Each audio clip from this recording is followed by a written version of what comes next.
Os elementos da comunicação visual e do design são aqueles elementos básicos que a gente tem para trabalhar com a comunicação visual, como o ponto, a linha, os planos, os volumes, texturas, cores. A partir desses elementos, juntando, combinando e criando contrastes entre eles, a gente trabalha as composições, as imagens, se constrói ideias, se transmite significados, emoções. Mas cada um desses elementos tem um potencial e pode ser super significativo, mesmo de forma isolada. E os estudos, quando a gente começa a observar esses elementos em composições mais simples, a gente começa a entender como cada um deles funciona. É muito importante esse aprofundamento do olhar em relação a esses elementos básicos, que é o que a gente tem para trabalhar. Então vamos olhar um pouquinho sobre cada um deles. Existem estudos muito interessantes sobre isso, existem muitas pesquisas, muitos autores que falam sobre esses elementos, e a gente vai falar de forma reduzida do poder de cada um deles.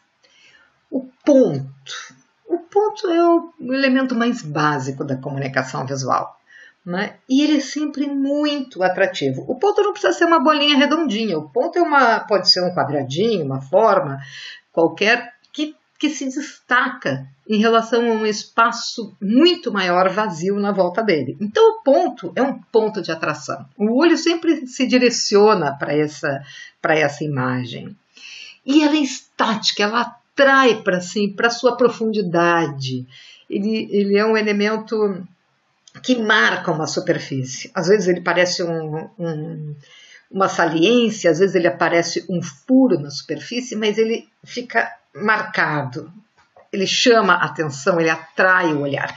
E ele pode ser usado de forma isolada, um pontinho vai atrair muita atenção, mas ele também pode ser usado em composições que vão criando texturas e mesmo composições muito mais complexas, como foi usada no pontilhismo, no impressionismo e na própria impressão, que é formada, quando a gente pensa em imagens impressas, ela é formada por pontinhos de cores básicas, né? A gente trabalha na impressora com as 3 cores primárias, por exemplo, e de longe a gente vê as outras cores todas, porque a gente não percebe cada pontinho. Quando a gente amplia, como fazia a pop art, nesse trabalho, por exemplo, a gente revela que esses pontinhos são a essência da imagem. Assim como um pixel também, numa imagem digital, pode ser considerado um conjunto de pontos. E na arte, o uso do ponto para construir imagens é muito utilizado. Esse trabalho do Vicky Muniz. Essa artista também, a Kusama, tem trabalhos que valoriza muito esse elemento, né? Eu acho interessante que ela se coloca no meio do trabalho e é explorado pelo design. O trabalho dela ganhou um destaque muito grande, mas ela dá um valor muito grande a esse elemento. No design também a gente encontra objetos que valorizam, que exploram o ponto e as suas texturas, as suas possibilidades, porque ele é realmente um objeto, um elemento do design muito, muito forte, muito atrativo.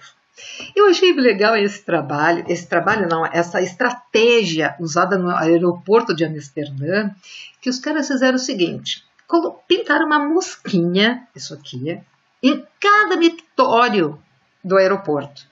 Isso porque quando as pessoas veem um ponto, ele atrai tanto a atenção que eles miram naquele ponto. Essa mosquinha, esse desenhozinho aqui, diminuiu em 80% os respingos de xixi nos banheiros do aeroporto. Olha como é um uso inteligente, né, estratégico do uso da atração visual que o ponto nos provoca. A linha é outro elemento básico da comunicação visual, e a linha, por exemplo, um ponto em movimento desenha uma linha. A linha não tem aquela forma estática do ponto. A linha é dinâmica, ela está sempre conduzindo o nosso olhar, ela está sempre indicando uma direção, um caminho. Por isso que a linha é uma forma considerada uma forma dinâmica. Donis Dondes coloca que a linha, a natureza linear e fluida da linha reforça a liberdade de experimentação. Contudo, apesar de sua flexibilidade e liberdade, a linha não é vaga, é decisiva, tem propósito e direção. Vai para algum lugar, faz algo de definitivo. Eu acho bonita essa citação, acho bonito esse texto dela, né? Porque a linha pode ser uma linha pontilhada, tracejada, grossa, fina, reta, ondulada, mas ela sempre conduz, ela sempre direciona, ela é sempre definidora, ela vai para algum lugar. Acho bonita essa expressão assim.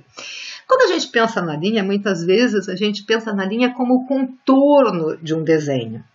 Mas a linha pode ser explorada de uma forma muito mais rica, né? Ela aqui é um exemplo de um desenho em que a linha é o próprio desenho, não tem contorno, a linha aqui já indica uma direção.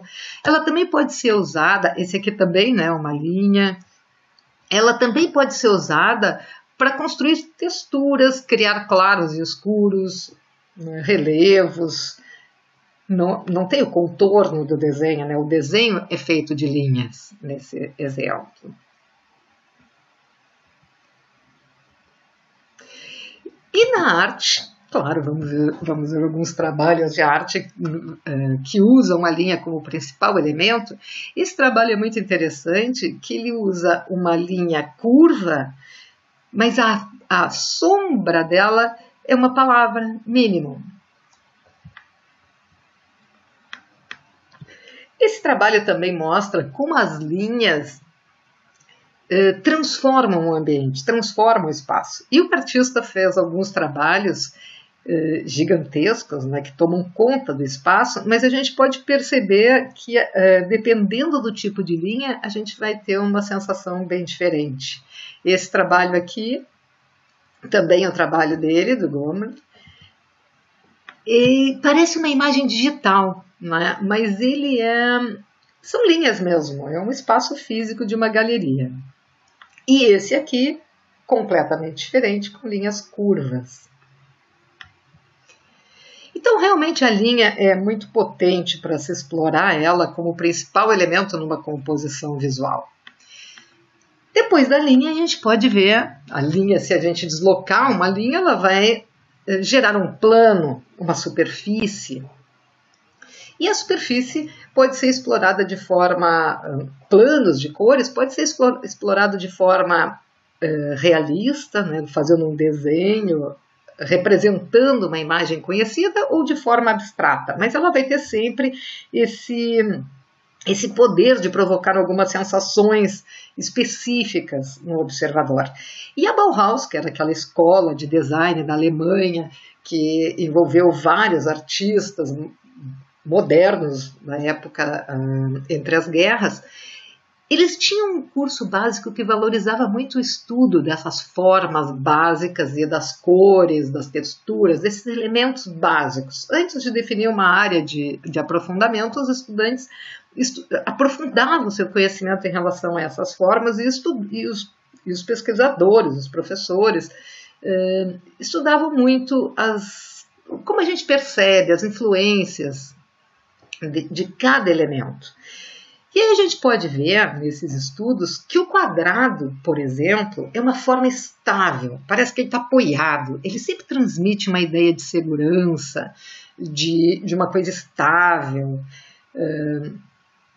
forte, é o quadrado.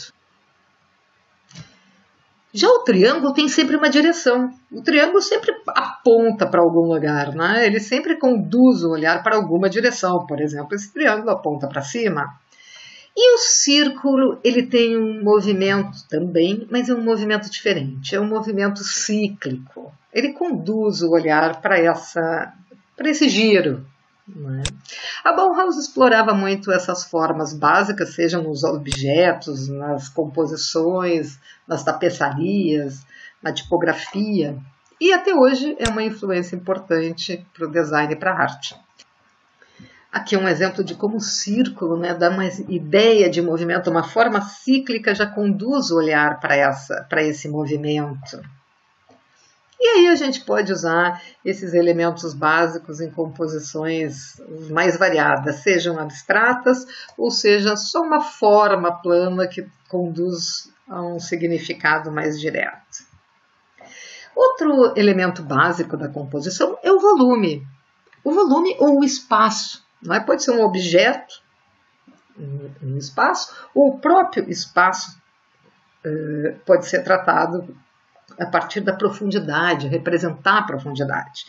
E isso pode conduzir o olhar do observador para fora da imagem, né, para imaginar outras coisas que estão além do que a gente está vendo. E a gente cria, né, o que vem de lá, a gente imagina as possibilidades. Ele é muito potente para esse tipo de situação. Outro elemento importantíssimo, é um dos mais expressivos, é um dos mais fortes na influência do observador, são as cores. As cores são capazes de fazer o observador tomar decisões importantes, ela pode servir para criar uma sensação em relação a um tema, uma sensação positiva ou negativa. Ele aqui serve para fazer uma crítica, né? O artista, que é o Marco Evaristi, fez uma expedição na Groenlândia e pintou esse iceberg de vermelho, com uma tinta ecológica, que ia se degradar naturalmente. Mas o impacto visual desse trabalho é uma crítica potente, né? Então, assim, as cores realmente precisam ser trabalhadas e é um dos elementos mais complexos no estudo das cores, porque influencia tem uns aspectos psicológicos, tem os aspectos culturais, tem os aspectos físicos da luz que nos influenciam, e é um dos elementos que precisam ser aprofundados os estudos para ser usado de uma forma realmente adequada e não estereotipada, porque ela é muito potente. Esse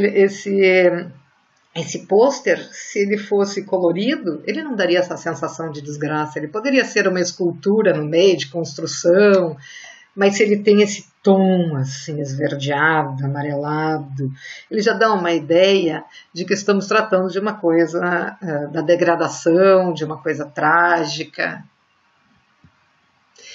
E outro elemento importantíssimo é a textura. A textura pode mudar completamente um significado, né? Esse papel higiênico não é um papel higiênico, é uma lixa. Então ele conduz a um significado completamente diferente, né?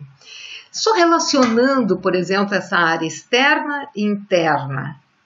A textura interna, com essa foto mostra, né, que o interior é liso, é suave, coisa clara. Já aquela textura já se vê assim, é o que está na rua, é o outro lado, já é uma coisa mais densa, mais perigosa. Quando a gente trabalha com a textura, muitos elementos podem ser combinados para dar essa sensação. A textura pode dar uma ideia de conforto e até uma ideia de uma coisa agressiva, fria, agressiva, provocante. E a textura pode ser feita com vários elementos. Mas quando a gente começa a combinar esses elementos, aí a gente começa a falar já de técnicas visuais, que são, a principal delas é o contraste. Aqui a gente está vendo um contraste de uma pele delicada com uma pele áspera. E vai se trabalhando com diferentes técnicas visuais que podem ser muito variadas, né, e muito instigantes a partir desses elementos básicos da comunicação visual.